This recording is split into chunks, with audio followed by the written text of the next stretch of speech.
Hi guys, it's John Mansell, ex-booze hound. Hope you're alright. Sorry about the get up, I've just been to the gym trying to get all these weights off me. Gets harder as you get older. A couple of weeks ago, or about 9 days ago, there was a piece on the BBC News, and the headline was the CQC say that the health and care system is gridlocked. Now, I don't know about you, but when someone says to me gridlock, the first thing I do is that word is traffic. I've had a look at the definition of gridlock, and it says a situation of very severe traffic congestion. Now, the exact words apparently from the chief executive of the CQC, which is the Care Quality Commission, by the way, a guy called Ian Trenholm, and he said the health and care system is gridlocked and unable to operate effectively. Okay, so in my little mind, my mad little mind, and I'm hoping in your mind, I'm gonna try and leave this a little bit cryptic. I started looking at what causes gridlock on the motorway, and obviously sort of traffic jams in city centres and stuff like that. So one of the things in city centres that causes gridlock is when you're going through a traffic light and you pull into that bit where it's yellow boxes and stuff like that. So you go into that before you can get out the other side, and then when the lights change, nobody can move. So that's one thing in the city. But I specifically think about the motorway, because one of the things, before I had my mental breakdown, I spent a lot of time on the motorway as an account manager, and I found this piece by the RAC, and I'm going to put some source links in the notes below. And anybody who's ever driven on the motorway will have at some point found it very frustrating that gridlock or congestion seems to have built on the motorway for no apparent reason whatsoever. Now, I'm going to be cryptic, but I think because me as a mental health and addiction and health well-being advocate / activist, as I've been called in the past, or a life experience warrior, as I call myself, expert by experience, which other people might call me.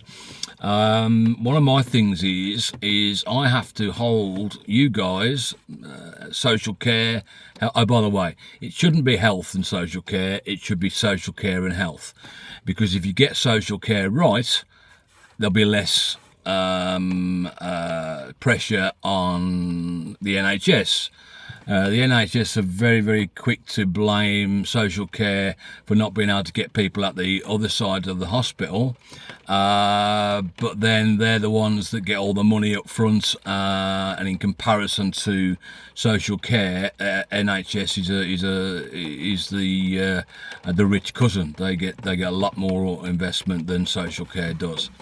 Whether that's right or wrong, I don't care, but that's the way I see it.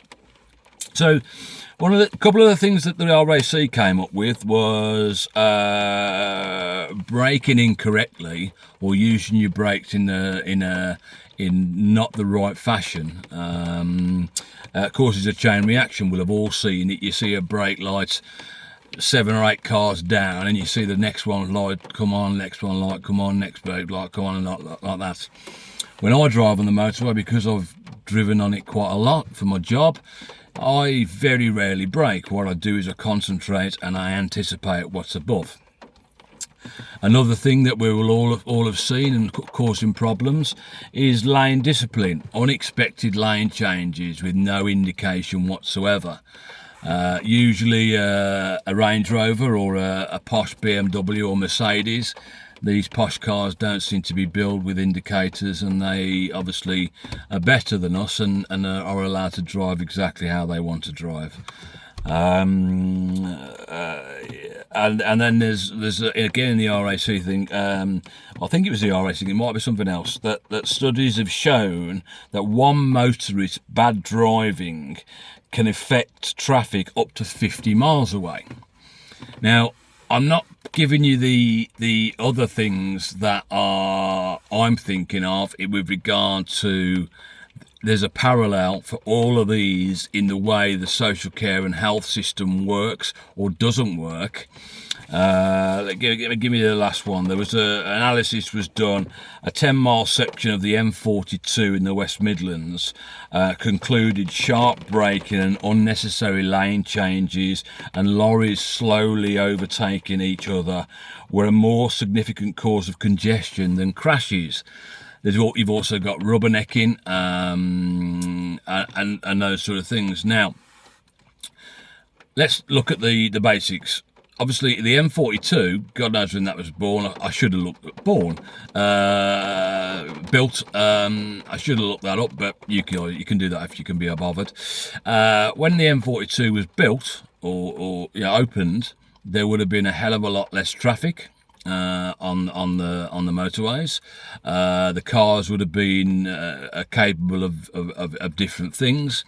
So yes, right, gridlock in a traffic form is caused by not quite the right infrastructure, maybe the not the right resources being put in the right places. Again, I think you can make up your own minds of where I'm going at with regard to social care and health on that one. And the other thing is as well, what these things are telling us with regard to what is causing the congestion or gridlock on motorways or in cities is us, individuals, behind the steering wheel of that car, driving badly, being idiotic, and again, I'll just give you one example of that, just to sort of to a parallel in the care and health system. People not turning up to appointments, people cancelling appointments, people not getting help early enough. And I think at that point, I'm going to shut up. There's a piece in my book, and I'll put again, it's under N for NHS, but again, I'll talk about social care in that as well. And I've got T-shirts and things like that that I wear to meetings and stuff like that. And the original one was "Them and Us Doesn't Work." Now that came from a meeting with Matt Boucher many years ago. Oh, Matt. I've been wearing that for a number of years, and then I came up with one more recently, is "Them plus us times working together equals progress and results." We have to work with the system, because if we don't change our attitude and the way we approach care and health, then they've got no chance. One of the things, fairly obviously, resources aren't there, funding's not there, there's hundreds of thousands of staff not there, but the money's not coming. They're not going to bail us out financially. So it's not just about money, it's about the way we work and the way we work together. And CQC saying that the social care and health system is gridlocked and in crisis and can't work effectively. If we just think about, if we drive, think about, what causes the traffic jams, what causes the gridlock. And there's parallels to all those things with what's causing some of the gridlock within the care and health side of things as well. And we, our individuals, us people using the services, can make a huge difference to that. And I want to end with something that I tweeted and posted last week, it might have been, with the care and health is gridlocked. I'm hearing lots of negative stories, whether it be physical health or mental health, whether it be social care, whether it be NHS, whether it be whatever.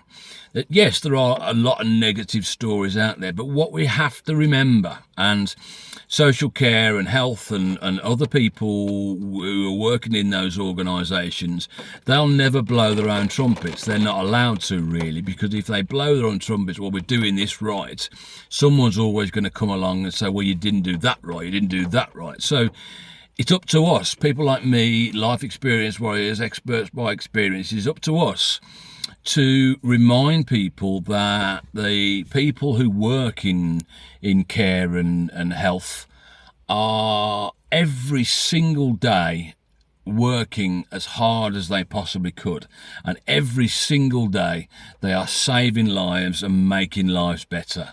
Yes, they're letting some people down, obviously.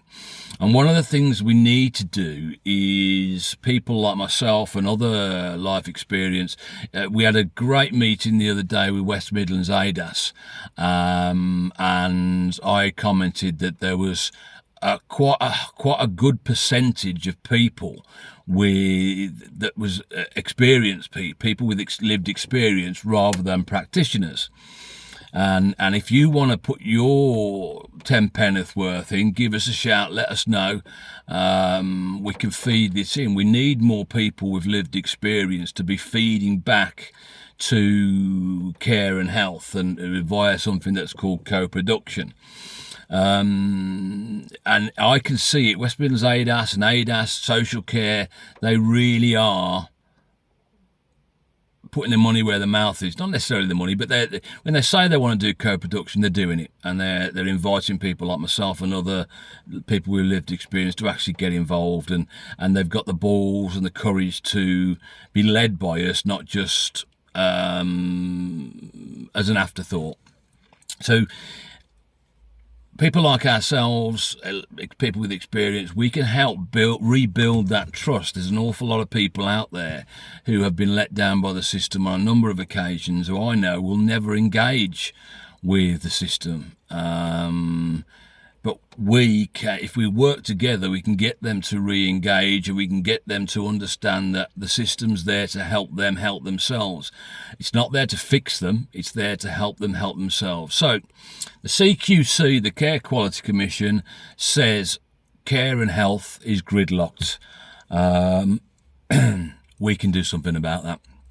Us individuals that use the services, we can do something about that, and we should keep that in mind, and we should push forward with that, working together. Now all you got to do is go away and think about the parallels that we have between the traffic gridlock and the care and health gridlock. I'm going to shut up now, even though I said I was going to shut up about 5 minutes ago. As always, enjoy the good and ride out the bad. Have a look at the links in the notes below to the RAC, CQC, the BBC piece, and my book. And I'll catch you soon. Well, there you go. Enjoy the good and ride out the bad. See you later.